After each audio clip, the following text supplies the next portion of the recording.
3 जानें चली गई हैं सर, कौन इसका जिम्मेदार है? जी, ये तो खैर मैं नहीं कह सकता, लेकिन चूंकि मानसून एक ऐसा सीजन है, ये पाकिस्तान के लिए ये जब से एग्जिस्टेंस में है उनसे पहले ही ये जो सिचुएशन है, वेदर सिस्टम है, ये आता रहता है, क्योंकि जियोग्राफिकल कंडीशन जो पाकिस्तान का है। तो ये अभी हमें लर्न करना चाहिए कि बावजूद इसके कि इतने हाई टेक्नोलॉजी भी आ गए हैं और काफ़ी इम्प्रूवमेंट है हर चीज़ के अंदर, लेकिन ये वाकई ये बहुत बड़ा एक बात है कि डिस्पाइट ऑफ इट स्टिल जो है इतनी वो कैजुअलिटीज हो रही है। और मोस्टली तो वजह यही बन रही है ना कि अगर 60 साल पहले हम देखें तो कोई भी कैजुअलिटी, हालांकि यही वेदर सिस्टम आते थे, मानसून एक्टिव होते थे, हैवी रेन एक्टिविटी होती थी, लेकिन यह है कि उस वक्त जो रिस्क था वो जीरो था।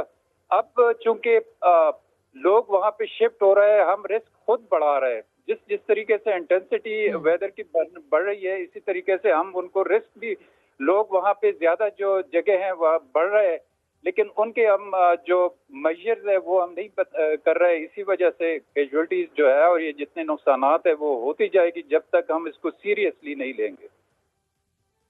तो हमने आखिर कब सीरियस लेना है इसको? आप कह रहे हैं कि पाकिस्तान बनने से पहले के ये मानसून सिस्टम है जो दाखिल होता है मुल्क में और ऐसे ही बरसता है, तो हम पेशगी इकदाम क्यों नहीं करते इसको लेकर?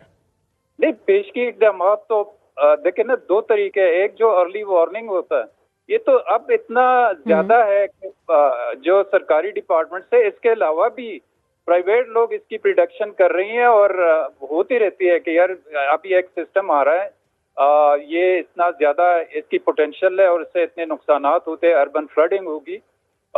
लेकिन आगे दूसरा जो साइड है कि जो पेशगी जो इकदाम है कि जो हमने रिस्क को कवर किया भी है या नहीं किया हुआ है, वो बड़ा जरूरी है। कि जिस तरह नाले हैं, वो नालों के अंदर मतलब लोग जो है वो जोक तर जोक उसके पॉपुलेट हो रहे हैं, एनक्रोच कर रहे हैं और वहाँ पे बढ़ रही हैं। इसी तरीके जो इंफ्रास्ट्रक्चर है तो वो ये किसकी जिम्मेदारी है? लोगों को वहां आबाद होने से रोकना किसकी जिम्मेदारी है?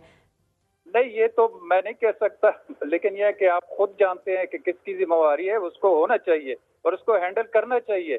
जब तक इसको हम सीरियसली नहीं लेंगे इसी तरीके से, ये तो बड़ा मुझे स्टिल जो है ना, क्योंकि ये इतना बड़ा फ्लड नहीं है जिस तरह दूसरे मुल्कों में बड़े बड़े फ्लड्स आते हैं, उतनी कैजुअलिटीज तो इसमें होते नहीं है जितने यहाँ पे एक मामूली सा सिस्टम आ गया। हालांकि वो फुल स्विंग पे नहीं था, जितना होना चाहिए था, फिर भी उसकी वो पोटेंशियल नहीं थी।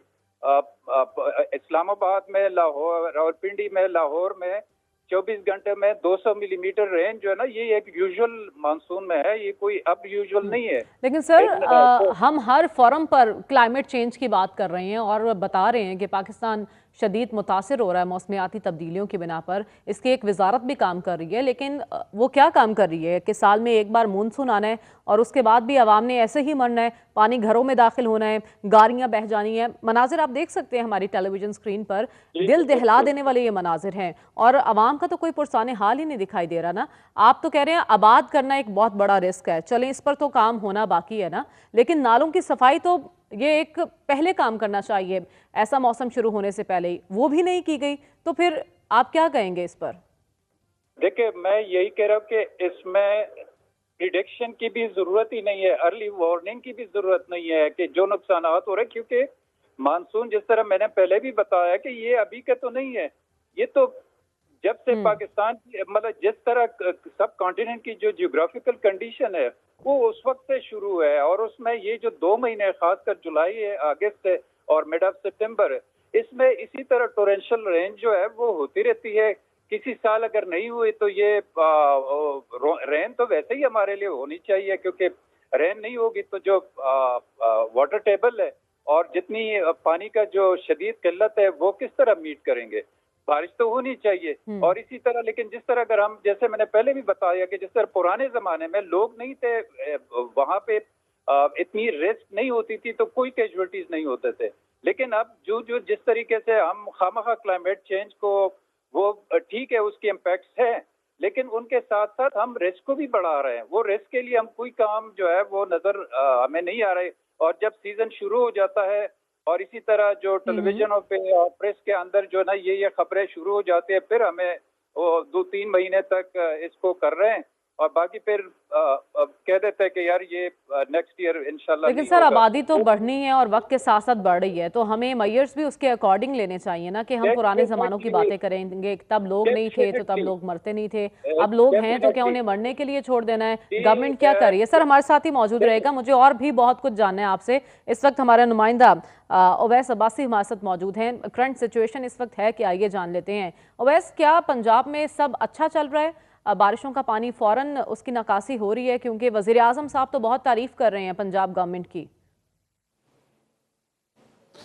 जी देखिए, ये एक चले नेचुरल डिज़ास्टर हम कहेंगे। चकवाल में क्लाउड बर्स्ट होता है, जिसके बाद जो है एक बरसाती नाले के अंदर पानी आ जाता है, जिसकी दोगयानी से काफ़ी बड़ा एरिया ज़ेरे आब आ जाता है। तकरीबन कह लें कि 20 से 25 हज़ार जो है डीसी के मुताबिक यहाँ पर आबादी ज़ेरे आब आई हुई है। लेकिन दूसरे एंड के ऊपर जो आज अगर मैं फैक्ट्स को स्प्लिट करूँगा तो वो सूरत हाल ये है कि सुबह से हम लोग इस पोजीशन के ऊपर मौजूद हैं। यहाँ पर फ़ौज के एहलकार भी मौजूद थे, इसके साथ रेस्क्यू 1122 के एहलकार और पुलिस के एहलकार भी यहाँ पर मौजूद थे। ये एक देहाती इलाका है, लेकिन यहाँ पर जो है सुबह के टाइम ऑपरेशन किया गया रेस्क्यू, लेकिन उसके बाद छोड़ दिया गया रेस्क्यू। अभी से कुछ देर कबल मगरिब होने से थोड़ी देर पहले जो है कुछ एक दो बोट्स जो है वो अंदर गलियों में गई हैं और वो वहाँ से लोगों को रेस्क्यू करके लाई हैं।